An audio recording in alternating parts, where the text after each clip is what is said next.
400-র উপরে শিশু হামের টিকার অভাবে মারা গিয়েছে। আরও কতজন সংক্রমিত আমরা এর কোনো হিসাব জানি না। তো সেদিন দেখলাম একদল লোক মাইলস্টোনে বিমান দুর্ঘটনার জন্য ডক্টর ইউনূস সহ আরও উপদেষ্টাদের নামে মামলা দিয়েছেন। তা আমি জানতে চাচ্ছিলাম ওনাদের কাছেই, এই যে সময় মতো হামের টিকা আসলো না, এর জন্য তো অবশ্যই কেউ না কেউ দায়ী, তাই না? কারো না কারো গাফিলাতিতে অবশ্যই জড়িত। তাহলে এই আপনারাই কেন সেগুলা তদন্ত করছেন না? কেন বলছেন না যে হামের টিকা কার কারণে আসে নাই সেটার একটা তদন্ত হোক? প্রয়োজনে ডক্টর ইউনূসের নামে মামলা করছেন না কেন? শিবির তো অনেক চালাক, কিভাবে মেয়েদের মন জয় করতে হয় তারা খুব ভালো জানে। গতকালকে একটা ভিডিও দেখলাম, তারা ইউনিভার্সিটিতে মেয়েদের জন্য ব্রেস্ট ফিডিং কর্নার করেছে। যেই মেয়েদের বাবু আছে তারা যেন তাদের বাচ্চাদেরকে সুন্দরভাবে এবং একটা ভালো পরিবেশে যেন ফিডিং করাতে পারে। আর তারা যখন কাজ শুরু করছে তখন দেখলাম তারা মেয়েদের যে স্টেনোরা ব্যবহার করা হয়, এটা একটা অনেক সেন্সিটিভ বিষয়, সেটা নিয়ে ক্যাম্পেইন করছে।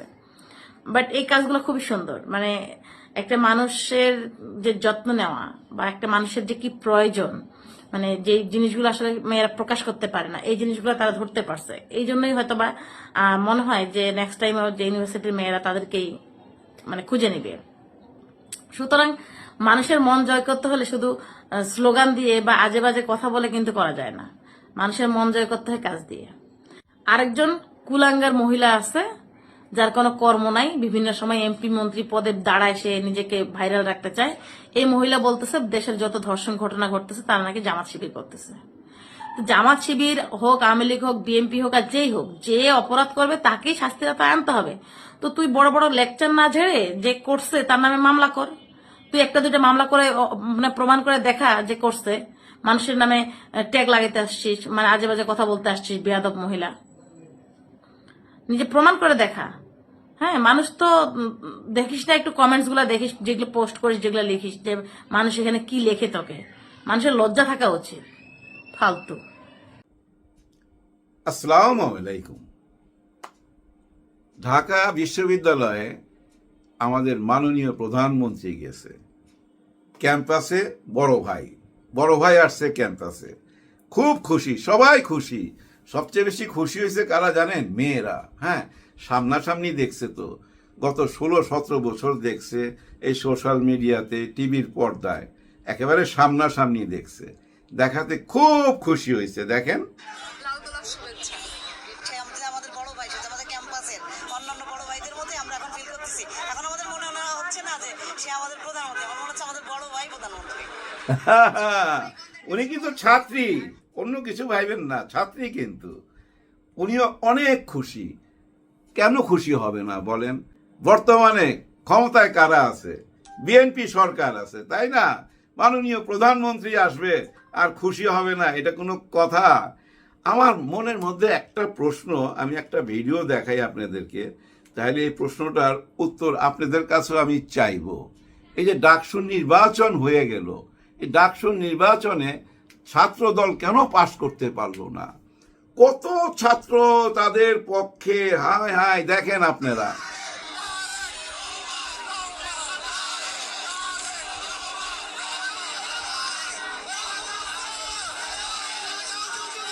আপনি চিন্তা করতে পারেন, দেখছেন এই যে টপ শটে দেখেন, এরা ভোট দিলেই তো পাশ করে ফেলতো। এইসব ছাত্ররা কোথায় ছিল তখন? নাকি এরা ছাত্র না? নিশ্চয়ই এরা ছাত্র, তাই না? কিন্তু এরা কেন ভোট দেয় নাই ছাত্র দলকে? ডাকসুতে কেন পাশ করতে পারলো না? পাশ করলো ছাত্র শিবির। এত ভোটার থাকতে কেন পাশ করতে পারলো না? নাকি এরা এখন এই সরকার গঠন করার পর, সরকার ক্ষমতায় আসার পর আইসা যোগ দিল? হ্যাঁ ভাই, ক্ষমতায় আসার পর আইসা যোগ দিছে, এরকম মনে হয় না? নিশ্চয়ই এরকম মনে হওয়া উচিত। নাইলে এত ছাত্র দলের ছেলে পেলে থাকতে তারা কেন পাশ করবে না? পাশ করলো ছাত্র শিবির। আচ্ছা, মজার ব্যাপার দেখেন, এই যে মাননীয় প্রধানমন্ত্রী ঢাকা বিশ্ববিদ্যালয়ে গেল, ডাকসু কোথায়? হ্যাঁ, ছাত্র শিবির কোথায়?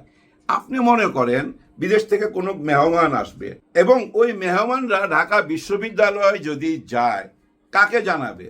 প্রথম ডাকসুকে জানাবে না? তারাই তো সবকিছু ব্যবস্থা করবে। আর দেশের মাননীয় প্রধানমন্ত্রী যাচ্ছে, তারা কোথায়? তাদের ব্যবস্থা দেখলাম না তো। তারা তো যে কোনো ব্যাপারে খুব সুন্দর সুন্দর অনুষ্ঠান করে ভাই। হ্যাঁ, আয়োজনটা থাকে বিশাল এবং নিয়ম শৃঙ্খলা থাকে, দৌড়াদৌড়ি থাকে না, হুলস্থুল থাকে না। তাদের আয়োজনটা কোথায়? তারা কেন আয়োজন করলো না? মাননীয় প্রধানমন্ত্রীকে স্বাগতম জানাইলো না? কারণ কি? নাকি তাদেরকে বলাই হয় নাই, দাওয়াতও দেওয়া হয় নাই? এমন হইতে পারে ভাই। হ্যাঁ, ডাকসুকে দাওয়াতই দেওয়া হয় নাই। আচ্ছা, দাওয়াত না দিল, সাদেক কাইম তো জানে প্রধানমন্ত্রী আসবে, ফরহাদ তো জানে প্রধানমন্ত্রী আসবে, তারা নিজেরা কেন আগে গেল না? যায়নি কেন? না যাওয়ার পিছনে কারণ সোজাসাজি বোঝা যাচ্ছে, বিভেদ তৈরি হয়ে গেছে, দূরত্ব বাইরে গেছে, একসঙ্গে এক জায়গায় আসা অসম্ভব। প্রধানমন্ত্রী যাওয়ার পরও যদি একসঙ্গে আমরা তাদেরকে না দেখি, আমার মনে হয় আগামীতে আর দেখতে পাবো না, ওই আলাদা আলাদাই থাকবে। প্রধানমন্ত্রী যাবে ঢাকা বিশ্ববিদ্যালয়, এর আগেই দেখলাম কিছু শিক্ষক ওনারা পদত্যাগ করতেছে। এর মধ্যে আমাদের মোনামি ম্যাডাম, উনিও পদত্যাগ করছে, আরো অনেকেই করছে। পদত্যাগ শুরু হয়েছে ভাই বিএনপি ক্ষমতা আসার সঙ্গে সঙ্গেই। ভিসির পদত্যাগ, অমুকের পদত্যাগ, তমুকের পদত্যাগ, সব পদত্যাগ হওয়ার পর ওনাদের লোকজন সব জায়গায় বৈশা গেছে। হ্যাঁ, বিএনপির লোকজন সব জায়গায় বৈশা গেছে। এভাবে সব কিছু সেটিং হওয়ার পর তারেক রহমান সাহেব গেল, তাই না? এটাই তো বোঝা যায়। এই বিশ্ববিদ্যালয়ে যাওয়ার পেছনে শিক্ষা গবেষণা নিয়ে একটা কর্মশালা ছিল, ওই কর্মশালাতে উনি যোগ দিছে, খুব ভালো ভালো কিছু কথা বলছে, সবাই হাততালি পাইছে, সবাই মনের কথা শুনছে। কিন্তু ডাকসু না থাকাতে মনে হয়েছে বড় একটা প্রবলেম থেকেই গেল। এই প্রবলেমটা দূর হইল না, বরঞ্চ আরো বেড়ে গেল। কিন্তু যাই হোক, ঢাকা বিশ্ববিদ্যালয় যাওয়াতে ঢাকা বিশ্ববিদ্যালয় এখন ছাত্র দলের দখলে চলে গেল, এইটাই বোঝা গেল আজকের দিনে।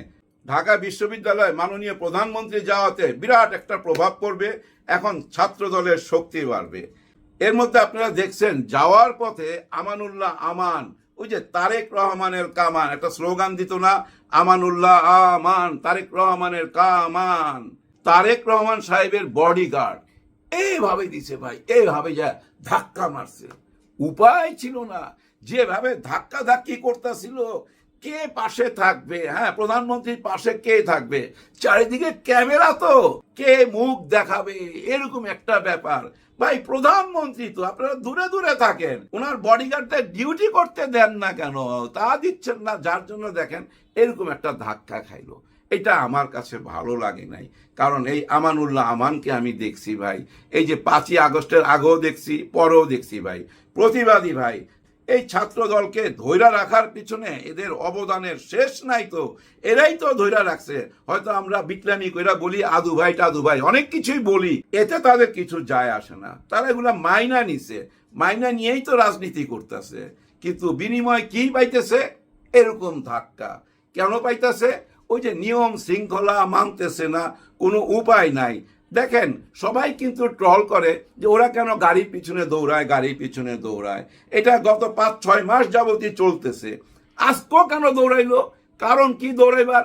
দৌড়ায় যায় আবার ব্যাখ্যা দিতেছে ক্যামেরার সামনে যে না, আমি একটু লেট হয়ে গেছে, তো আমার অনুষ্ঠানে যেতে একটু লেট হয়ে গেছে, ঘড়ি দেখা আমি দৌড় দিছি। ভাই, আপনি কেন লেট করবেন? প্রধানমন্ত্রী চলে আসছে, আপনি কেন লেট করবেন? আপনাকে কেন দৌড়াইতে হবে? উনি বলতেছে যে আমি প্রধানমন্ত্রীর গাড়ি পিছনে দৌড়াই নাই বা সামনেও দৌড়াই নাই, কিন্তু গাড়ি একটা ছিল, উনি দৌড়াইতেছে। আবার ক্যামেরাম্যানের দিকেও তাকাইছে, কিন্তু ওই ক্যামেরাম্যানকে যা রিকোয়েস্ট করছে যে ভাই এগুলা আপনি ছাইরেন না, এগুলা ভাইরাল করেন না, কিন্তু উনি তো ছাইরা দিছে। সাংবাদিকের কাজ সাংবাদিক করছে, কোনো কিছু করার নাই। ওনার কপালে ওই যে আবার সেই ট্রল, কেন দৌড়ায়, কেন দৌড়ায়? আসলে দৌড়ায় কেন জানেন? দৌড়ায় একটাই কারণে, নজরে পড়ার জন্য, নজরে পড়ার জন্য দৌড়ায়, অন্য কোনো কারণ নাই। আপনারা মনে করেন ওই যে বডিগার্ড হিসেবে দৌড়ায়, পাবলিকের ধাক্কা থেকে বাঁচাইবার জন্য দৌড়ায়? না না না, প্রধানমন্ত্রী ফুল সিকিউরিটি তো ওনার সঙ্গে আছে, ওই কাজ তো আপনার না ভাই। আপনি বলেন তো দূরে থাকেন, কিন্তু দূরে না থাকলে কি হয়? এইভাবে ধরে, ওইভাবে ধাক্কা দেয়। এর আগেও কিন্তু আমরা নয়ন নামে একজনকে দেখছি, তারও ধাক্কা মাইরা ফালাই দিছে। আমি বুঝি না তাদেরকে দৌড়াইতেই হবে কেন? দৌড়াইয়া আপনারা নিজেদেরকে খালি ছোট করতেছেন না, ছাত্র সমাজকে, এই ছাত্র দলকেও ছোট করতেছেন। আরে আপনাদেরকে তো ভবিষ্যতে দেখতে চাই ওই প্রধানমন্ত্রীর চেয়ারে, স্বরাষ্ট্রমন্ত্রীর চেয়ারে। আপনারা কেন দৌড়াবেন? দৌড়াইলে ইজ্জত থাকে না তো, মানুষ হাসে, এই কথাটা কেন বোঝেন না? যাই হোক, ক্যাম্পাসের বড় ভাই মানে আমাদের প্রধানমন্ত্রী তারেক রহমান সাহেব ক্যাম্পাস ঘুরা ঘুরা দেখছে, অতীতের স্মৃতি আছে, এখানে উনি লেখাপড়া করছে। অনেকে দেখছি কমেন্ট করতেছে যে না উনি এখানে লেখাপড়া করে নাই।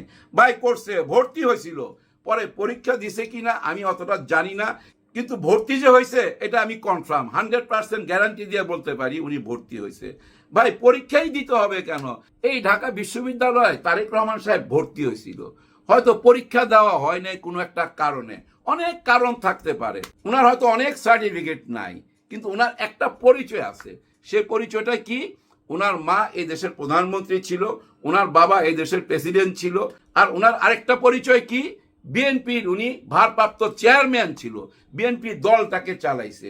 এটাই ওনার যোগ্যতা, ধৈর্য নিতে হবে। ওই যোগ্যতার কারণেই আজকে প্রধানমন্ত্রী হয়েছে। ওইসব বইলা লাভ নাই যে লেখাপড়া করে নাই, বিশ্ববিদ্যালয় ক্যাম্পাসের বড় ভাই কি করে হইলো, উনি তো পরীক্ষা দেয় নাই, এরকম বলতেই পারেন আপনি। বর্তমানে যে প্রধানমন্ত্রী উনি কিন্তু নির্বাচিত প্রধানমন্ত্রী, জনগণের ভোট নিয়ে কিন্তু উনি প্রধানমন্ত্রী হয়েছে, কিন্তু জনগণের ভোট আরেকটা রয়ে গেছে। উনি পাইছে মাত্র 51% ভোট, আবার 71% ভোট, প্রায় 71% ভোট যে দিছি আমরা, হ্যাঁ ভোটের মধ্যে যে ভোটটা দিছি, স্বয়ং প্রধানমন্ত্রী যে ভোটটা দিছে হ্যাঁ ভোটের মধ্যে, উনি হ্যাঁ ভোটের মধ্যে ভোট দিছে, তো উনি হ্যাঁ ভোট তো চাইছে। জনগণের কাছে যদি উনি ভোট চাইতে পারে তাহলে হ্যাঁ ভোট উনি দিবে না? নিশ্চয় উনি দিছে। ওই হ্যাঁ ভোটটা রয়ে গেছে, দুইটা ভোটের একটা ভোট মাইনা নিছে, আর একটা ভোট রয়ে গেছে। সেই ভোটটা নিয়ে বর্তমানের বিরোধী দল দাবি দাওয়া নিয়ে সামনে আসবে, এই মুহূর্তে চুপ আছে। যেমন রুমিন ফারহানা বলতেছে বিরোধী দলের কোন রকম কোনো কিছু দেখতেছি না, ওরা কিন্তু বিএনপির সাথে মিলামিশা চলতেছে। অর্থাৎ জামাতে ইসলাম বহুদিন যাবৎ বিএনপির সঙ্গে একসাথে রাজনীতি করছে, তারা মিলামিশা আছে। এগুলো হইলো ভণ্ডামি কথাবার্তা। আসলে রুমিন ফারহানা না হতাশায় আছে, হতাশায়। এককভাবে পাশ করে আসছে, এটা একটা হ্যাডম দেখাইছে, কিন্তু মন্ত্রী তো হইতে পারে নাই। যদি উনি বিএনপিতে থাকতো, কনফার্ম থাকেন একটা মন্ত্রিত্বর পদ পাইতো, কারণ গত 16-17 বছর বিএনপিকে প্রচুর সার্ভিস দিছে, তারপরও বিএনপি তাকে দূরে সরাইয়া দিছে, যার জন্য এই হতাশায় কাজ করতেছে, যার জন্য উনি বলতেছে জামাত ইসলাম এনসিপি এরা কোনো কাজের না, এদের মধ্যে কোনো প্রতিবাদ নাই, এরা সরকারের সাথে মিলামিশা চলতেছে, মানে আঙ্গুলই করতেছে। আরে ভাই, আপনার অঙ্কেতে চলবে নাকি জামাতে ইসলাম? নিশ্চয়ই না। কখন আন্দোলন করতে হবে ওইটা ওনারা জানে। এই মুহূর্তে ওনাদের রাজনীতিটা কি? ওনাদের ওই একটাই রাজনীতি, দেশে এবং দেশের বাহিরে নালিশ কইরা বেড়াইতাছে, সবাইকে বুঝাইতাছে ওই দুইটা ভোটের কথা।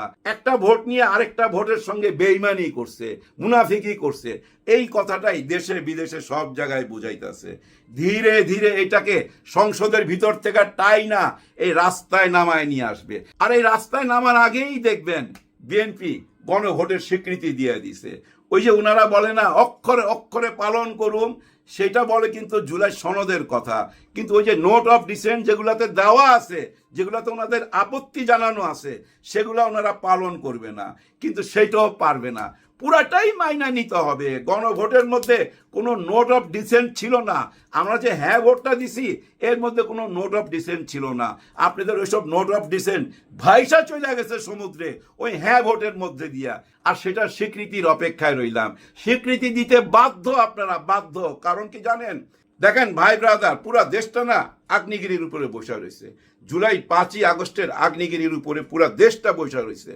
যে কোনো সময় এই আগ্নেয়গিরির মুখ ফাইটা যাইতে পারে, যে কোনো সময়। তুষের আগুনের মতো জ্বলতেছে মানুষের মনের মধ্যে, তুষের আগুনের মতো মানুষের মনের মধ্যে জ্বলতেছে। তো কারণ মহান সংসদে দাঁড়ায়া মিথ্যা কথা বলছেন যে আমরা এটা ভনিতা করছি, বাহানা করছি জাস্ট নির্বাচনের জন্য, ওগুলো আমরা মানুম না। এই কথাটা বইলেই তো ফাইসা গেছেন। এইটা কি বলে? অন্তহীন প্রতারণা। মহান সংসদে দাঁড়ায় যখন আপনি বলবেন আমরা মিথ্যা কথা বলছি, তখন এইটাই হয় অন্তহীন প্রতারণা। এই অন্তহীন প্রতারণা থেকে বাঁচতে পারবেন না। আপনি প্রতারণা করতে পারছেন যেহেতু আপনাকে আমি বিশ্বাস করছি, আপনাকে আমি বিশ্বাস করছি বলেই তো আপনি প্রতারণা করছেন। এটা আমার প্রবলেম না, আপনার প্রবলেম, আপনার চরিত্রের প্রবলেম। আপনি প্রতারক, আপনি বিশ্বাসঘাতক, আমি বিশ্বাসঘাতক না, যার জন্য আমার বুকে সাহস আছে। ঠিক তেমনি ভাই ওই 71% মানুষ যে ভোট দিছে তাদের বুকের মধ্যে সাহস আছে। এই প্রতারণার মোকাবেলা তারা নিশ্চয়ই করবে। আল্লাহ সবাইকে বুঝার তৌফিক দেখ। হ্যাঁ ভাই, বুঝার তৌফিক দেখ। সবার জন্য সবাই দোয়া করবেন। আল্লাহ হাফেজ।